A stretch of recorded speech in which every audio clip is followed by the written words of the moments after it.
இன்னைக்கு எபிசோட்ல பார்த்தீங்கன்னா முத்துக்கும் மீனாக்கும் வந்து அந்த ஃபர்ஸ்ட் ஆனிவர்சரி நடத்துறாங்க. அதுக்கு வந்து கேட்கலாம் வெட்டி செலிப்ரேஷன் பண்ணிட்டு இருக்கும்போது நம்ம ரவி வந்து ஒரு கிஃப்ட் ஒன்று கொடுக்குறாப்ல. அதாவது மீனாவும் முத்தும் கோயிலில் அந்த திருப்பி ஒரு வாட்டி தாலி கட்டணும்னு சொல்லிட்டு அந்த ஒரு இது பண்ணாங்கல்ல, அதில் எடுத்த ஃபோட்டோ வந்து ஃப்ரேம் பண்ணி பெருசாக எடுத்து வந்து கொடுக்குறாப்ல.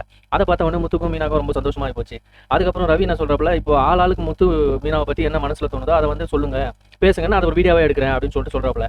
அதுக்கு ஒன்று சுருதி சொல்கிறாங்க, ஆமாம்மா இது கரெக்டாக இருக்கும், இப்போ இதுதான் ட்ரெண்டு அப்படின்னு சொல்லிட்டு சொல்கிறாங்க.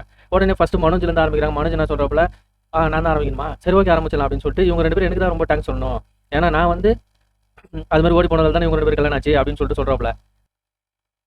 முத்து வந்து குடிச்சிட்டு சண்டை போட்டு ரோட்டில் சுற்றிட்டு இருக்கான், இல்லைன்னா அவன்லாம் எப்படி இது மாதிரிலாம் இருந்திருப்பான் அப்படின்ற மாதிரி மனோஜ் வந்து குத்தி காட்டுறாப்ல. அடுத்தது நம்ம ரவி பேசுகிறாப்ல. அதாவது ரவி வந்து கரெக்டாக சொல்கிறாரு, இது மாதிரி முத்து மாறினதுக்கு அண்ணி தான் காரணம், அண்ணி தான் வந்து முத்துவை மாற்றினாங்கன்னு சொல்லிட்டு அவரும் கொஞ்சம் பெருமையாக தான் பேசுகிறாப்புல. நம்ம ரோகிணிக்கு தான் முத்துவை பிடிக்காது, முத்து வந்து குடிக்காரனா ஒரு ரவுடியாக சுற்றிட்டு இருக்கான், அவனை திருத்த வேண்டிய பொறுப்பு பொண்டாட்டியாக வந்து மீனாக்கு தான் இருக்குது, ஆனால் அவங்க அதை கரெக்டாக செய்யலை அப்படின்ற மாதிரி மீனா ஒரு குத்திடுறாங்க. அடுத்து அண்ணாமலை பேச சொல்கிறாங்க. அவர் என்ன சொல்கிறாரு, நான் வந்து இவங்க ரெண்டு பேருக்கு விருப்பம் இல்லாமல் தான் கல்யாணம் பண்ணி வச்சேன், ஆனால் வந்து இப்போ இவங்க ரெண்டு பேரும் சந்தோஷமாக இருக்காங்க, அதை பார்க்கும்போது எனக்கு ரொம்ப சந்தோஷமாக இருக்குது அப்படின்னு சொல்லிட்டு அண்ணாமலை சொல்லிடுறாரு. ஸ்ருதி என்ன சொல்கிறாங்க, நானும் வந்து முத்து மாதிரி ஒரு ஆளாக இருந்தால் ஒரு வருஷம் கூட வாழ்ந்துருப்பேனா தெரியாது, ஆனால் வந்து மீனாவை வந்து பாராட்ட வேண்டிய விஷயம் தான், அவர் இந்த அளவுக்கு மாற்றி வச்சிருக்காங்க, ஆனால் வந்து முத்து இது மாதிரி அடிக்கடி சண்டை போகிறது தான் பிடிக்கல அப்படின்ற மாதிரி சொல்கிறாங்க. அது ஒன்று முத்து மனசில் நினச்சிக்கிறாரு, டெய்லி ஒருத்தன் மாடியில் வந்து புலமைக்கிறான், அது எனக்கு தானே தெரியும் அப்படின்ற மாதிரி சொல்கிறாரு ரவியை பற்றி. அடுத்து விஜயம்மாவை சொல்கிறாங்க. விஜயம்மா என்ன பண்ணுறாங்க, அதாவது இவங்களை திட்டுறாங்க, இவங்க ஜாடி கேட்ட மூடி முத்து வந்து தஞ்சாவூர் பொம்மை மாதிரி மீனா சொல்கிறதுலாம் தலையாட்டுறாப்புல.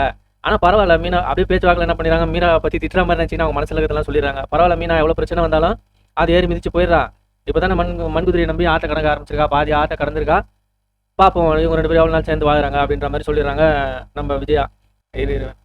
முத்து பேசுகிறாங்க. முத்து சொல்கிறப்பல, நான் பாட்டி வீட்டில் இருக்கிற வரைக்கும் ரொம்ப சந்தோஷமாக இருந்தேன், இங்கே கூட்டு வந்து விட்டோன்னே இந்த டேபிள் சேர் மாதிரி நானும் ஒரு பொருளாக தான் இருந்தேன், இந்த வீட்டில் என்ன ஒரு மனுஷனாக மதிக்கிறது எங்கள் அப்பா மட்டும்தான், ஆனால் அதுக்கப்புறம் மீனா வந்த பிறகு தான் எனக்குள்ளே ஒரு மாற்றங்கள் உருவாச்சு, எல்லாத்தையும் காரணம் மீனா தான் சொல்லிட்டு மீனாவை பாராட்டி பேசுகிறாரு முத்து.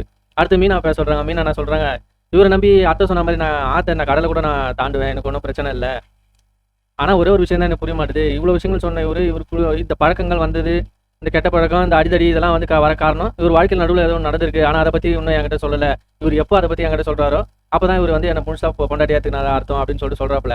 அதுக்கு உடனே முத்து சொல்கிறாரு, நீ கடைசி வரைக்கும் அப்போ முக்கா பொண்டாட்டி தான் அப்படின்னு சொல்லிட்டு பேசிட்டு இருக்காரு. அதுக்குள்ளே எல்லாம் கேட்கலாம் எடுத்து இது பண்ணுங்க அப்படின்னு சொல்லிட்டு பேசிட்டு இருக்காங்க, சாப்பிடுங்க வாங்க அப்படின்ட்டு பேசிட்டு இருக்காரு. உடனே ரவி சொல்கிறார், இல்லை ஒன்றும் அத்தை பேசலை, அதை மீன் அவங்க அம்மா பேசலை அப்படின்னு சொல்லிட்டு சொல்கிறாங்க. அவங்க பேசுறதுக்கு டைம் சத்யா உள்ள வராரு. அதோட இன்னைக்கு எபிசோட் முடியுது.